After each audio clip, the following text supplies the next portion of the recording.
जगन्नाथ जी एक बहुत बड़े व्यापारी थे। 2 बेटियां और एक बेटा था। बेटियों की शादी हो चुकी थी और बेटे के लिए बहुत लड़कियां देखी, लेकिन वे चाहते थे किसी साधारण से घर की बेटी मिल जाए जो कि घर को अच्छे से संभाल ले। दौलत की कोई कमी नहीं थी, बस एक सुशील बहू चाहिए थी। उन्हें ऐसा ही एक रिश्ता आया। लड़की पढ़ी लिखी थी, नौकरी करती थी, लेकिन एक प्राइवेट स्कूल में। रिश्ते की बात आगे बढ़ाने से पहले जगन्नाथ जी ने शर्त रखी थी कि घर में किसी भी चीज़ की कोई कमी नहीं, बस घर में राज करने के लिए एक समझदार पढ़ी लिखी लड़की चाहिए, पर नौकरी वाली नहीं। लड़की नौकरी छोड़ने के लिए राजी हो गई और उसे भी घर संभालना मंजूर था।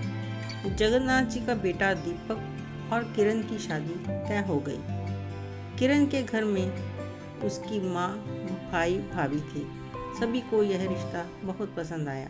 किरण के परिवार वाले साधारण हैसियत के थे और शादी बिना किसी दहेज के हुई। किरण अपने नए घर में आकर बहुत ही खुश थी। बहुत बड़ा घर, हर तरह से खुश थी, गहनों से लद गई थी। घर परिवार भी बहुत अच्छा लगा। सब प्यार करने वाले लोग थे। दोनों नंदें जान छिड़कने वाली बहनें थी। जब भी आती किरण से बहुत स्नेह रखती, भाभी भाभी करते आगे पीछे घूमती थी। किरण ने भी पूरा घर संभाल लिया था। हर काम के लिए घर में नौकर चाकर लगे हुए थे। खुद को घर की रानी समझने लगी थी। बस हुक्म चलाती और घर के काम करवाती और दिन भर का सारा हाल चाल माँ को फ़ोन पर बताती, और माँ भी उसे कोई ना कोई सलाह मशवरा देती रहती कि घर कैसे चलाए। जब दिल करता माँ के घर चली जाती, जब मन करता वापिस आती। कोई रोकने टोकने वाला नहीं था। पति भी बहुत प्रेम करता, ससुर जी भी बहुत ध्यान रखते। सास होती तो शायद कोई रोक टोक होती, लेकिन ऐसा कुछ भी नहीं था।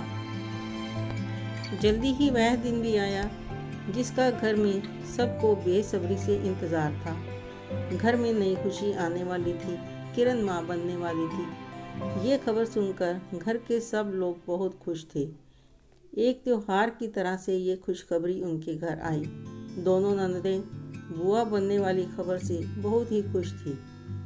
कोई भी किरण को ज़मीन पर पाँव नहीं रखने देता था। सब बहुत ध्यान रखने लगे थे। दोनों नंदे अपनी भाभी का बहुत ख्याल रखती थी। समय से डॉक्टर के पास जाना, खाने पीने की हिदायत देना, बड़ी होने के नाते बिल्कुल माँ की तरह ध्यान रखती थी। 8-10 दिन में एक आध बार किरण की मम्मी भी घर आ जाया करती थी। वह भी अपनी बेटी का बहुत ज़्यादा ध्यान रखती थी। माँ भी उसे समझाया करती थी कि उसे अब सब काम खुद ही करने चाहिए। कहीं आना जाना हो या मायके भी जाना हो तो किसी का मुंह ना देखना पड़े। एक स्कूटी हो तो ड्राइवर की भी ज़रूरत नहीं। किरण कहती कि क्या ज़रूरत है, जब भी मायके जाना होता है तो 3 गाड़ियाँ खड़ी रहती हैं, आ सकती हूँ। इस बात को किरण की माँ 2 या 3 बार कह चुकी थी। इस बात का किरण पर धीरे धीरे असर होने लगा था। वह भी सोचने लगी थी कि सचमुच उसके पास एक खुद की स्कूटी होनी चाहिए कि कभी भी कहीं जाना हो तो बिना किसी की मदद से खुद ही घूमती रहे। अब वह ज़्यादा सोचने लग गई थी।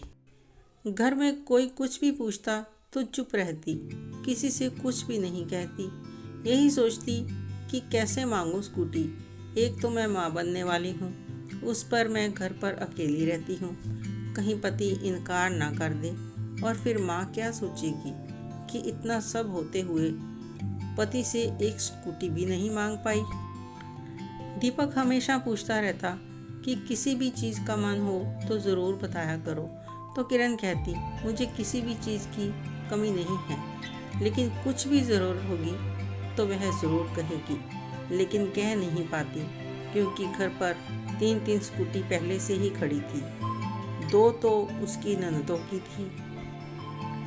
फिर भी उसने स्कूटी मांगने की हिम्मत नहीं की, इसी डर से कि कहीं उसकी हालत को देखते हुए घर वाले इनकार न कर दें, इसलिए चुप रह गई। लेकिन मन ही मन कुढ़ती रहती थी पर जब भी उसकी माँ के साथ बात होती तो उसकी माँ उसे एक बार तो स्कूटी ज़रूर ही याद करवा दिया करती थी। माँ की बात सुनकर वह और भी ज़्यादा परेशान हो जाया करती थी, लेकिन चुप रह जाती। ऐसा करते हुए पूरा समय बीत गया। किरण को पूरे समय पर एक बेटा पैदा हुआ। सभी बहुत ही खुश थे कि घर में कितने सालों के बाद रौनक आई है। किरण को एक दिन के बाद अस्पताल से छुट्टी हुई। दीपक किरण को लेकर घर जाने लगा तो किरण की माँ ने कहा, बेटा, आपके घर में देखभाल करने वाली कोई स्त्री नहीं है और आपकी बहनें भी अपने अपने घर परिवार वाली हैं और मैं भी अपना घर छोड़कर आपके घर में नहीं रह सकती।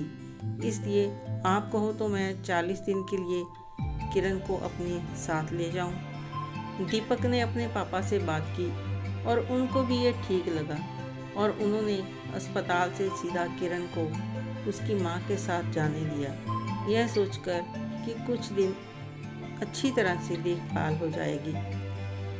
हालांकि दीपक की बहनों ने कहा भी था कि वे दोनों मिलजुल कर बारी बारी से सब कुछ संभाल लेंगी, लेकिन किरण भी अपनी माँ के साथ जाने को तैयार हो गई। दीपक और उसके पापा, बहनें सभी अस्पताल से घर लौट आए और किरण अपनी माँ और बेटे के साथ मायके चली गई। उसके बाद कभी दीपक, कभी उसके पिता किरण और अपने बच्चे को मिलने के लिए चले जाते थे। 40 दिन बीत गए। किरण को लेने के लिए दीपक अपने ससुराल गया तो किरण ने सर्दी का बहाना बनाया कि इतनी ठंड है, वह बच्चे की देखभाल अकेले नहीं कर पाएगी। दीपक घर वापस आ गया। सर्दियों के बीत जाने के बाद दीपक उसे लेने गया तो उसने फिर से कोई बहाना बना दिया। जब भी घर से किरण को कोई लेने के लिए जाता, किसी न किसी बहाने वह टाल देती। ऐसा करते करते 1 साल बीत गया। वह घर नहीं आई। अब वह अपने माँ और भाई भाभी को बोझ लगने लगी थी, जबकि दीपक अपनी पत्नी के हाथ में एक मोटी रकम देकर आता था कि बच्चे के साथ उसे कोई परेशानी ना हो। अब दीपक ने ससुराल जाना कम कर दिया था। जब भी जाता तो किरण को खर्च के लिए पैसा ज़रूर दे आता। अब वह उसे वापस घर आने को नहीं कहता, जाता तो बस अपने बच्चे को मिलने। किरण की माँ भी अब अपनी बेटी की तरफ से परेशान रहती कि अब उसका दामाद घर आता तो किसी से बात भी नहीं करता। किरण के भाई भाभी भी परेशान रहते। भाभी भी अब किरण से सीधे मुंह बात नहीं करती थी, अपने में और बच्चों में मस्त रहती। किरण अब अपने घर जाना चाहती थी, लेकिन इंतज़ार करती कि घर वाले उसे लेने आएंगे तभी जाएगी। बेटा 2 साल का हो गया था। एक दिन जगन्नाथ जी अपने पोते से मिलने गए। उन्होंने किरण को रोते हुए देखा तो उनसे रहा नहीं गया। किरण से पूछा तो उसने कहा, पापा जी, मुझे घर वापस जाना है, मुझे घर की याद आ रही है।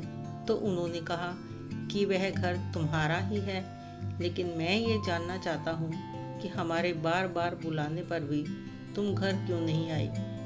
किरण के पास कोई उत्तर नहीं था। ससुर के कसम देने पर वह बोली, पापा जी, मुझे कहीं भी जाना होता है तो मुझे किसी न किसी का मुँह देखना पड़ता है, अकेले कहीं नहीं जा सकती। मेरे पास खुद की एक स्कूटी भी नहीं थी। तो जगन्नाथ जी हैरान होकर किरण की शक्ल देखने लगे। यह क्या कह दिया बहू, घर में 3 गाड़ियाँ और 3 स्कूटियाँ खड़ी हैं, क्या कभी किसी ने मना किया? नहीं पापा जी, लेकिन मेरी खुद की स्कूटी तो नहीं है। यह सुनकर जगन्नाथ जी वापस घर आ गए। आकर एक स्कूटी खरीदी और एक छोटी कार खरीदी और 2 दिन के बाद दीपक अपने पापा के साथ किरण को लेने गए। वहाँ जाते ही जगन्नाथ जी ने अपनी बहू के हाथ में एक स्कूटी की चाबी दी और उसके बाद कार की चाबी दी और कहा, ये दोनों चीज़ें अब तुम्हारी खुद की हैं, इसे जब चाहो जैसे चाहो इस्तेमाल करो और तुम्हारे अकाउंट में 5 लाख रुपए जमा कर दिए हैं, जैसे चाहो इस्तेमाल करो, पूरा घर तुम्हारा है, सब कुछ तुम्हारा है, लेकिन तुम एक स्कूटी के लिए अपना घर बार छोड़ कर बैठी हो। हम सबको पिछले 2 साल से हमारे पोते के प्यार से वंचित रखा। जिस बच्चे को हमने गोद में खिलाना चाहिए था, उसे मिलने के लिए हमें 20 बार सोचना पड़ा। किस चीज़ की कमी थी तुम्हें? कम से कम स्कूटी के लिए हमसे एक बार कहना चाहिए था, बेटा घर चलो, तुम्हारा घर तुम्हारा बेसब्री से इंतज़ार कर रहा है। इतना सुनकर किरण की आंखों से आंसू बहने लगे। वह अपने ससुर के पैरों पर गिर गई। मुझे माफ़ कर दीजिए पापा जी, मुझसे बहुत बड़ी गलती हो गई। एक छोटी सी बात के लिए मैंने अपने 2 साल बर्बाद कर दिए। मुझे ये नहीं करना चाहिए था। उसने दीपक से भी माफ़ी मांगी और पैर पकड़ लिए। दीपक ने बड़े ही प्यार से, विनम्रता से उसे उठाया और कहा, भूल जाओ पिछली बातों को और बताओ घर कब चलना है? अभी चलिए, मैं तैयार हूँ। तभी किरण की माँ ने कहा, समधी जी, बेटी को विदा करना है तो ऐसे तो नहीं कर सकते। 2-4 दिन का समय तो दीजिए, कुछ तैयारी करनी है। अचानक कैसे भेज दूँ? रहने दो माँ, मैं पहले से ही 2 साल बर्बाद कर चुकी हूँ। अब 2 दिन भी और बर्बाद नहीं कर सकती। मुझे जल्दी से जल्दी अपने घर जाना है। आपको जो तैयारी करनी हो बाद में करते रहना। वह अपने भैया भाभी, बच्चों से मिलकर और माँ से मिलकर बेटे को साथ लेकर अपने पति और ससुर के साथ चल दी। यह कहानी आपको कैसी लगी कमेंट करके ज़रूर बताएं। अच्छी लगी तो लाइक और शेयर करें। ऐसी ही और रोचक कहानियों के लिए सब्सक्राइब ज़रूर करें।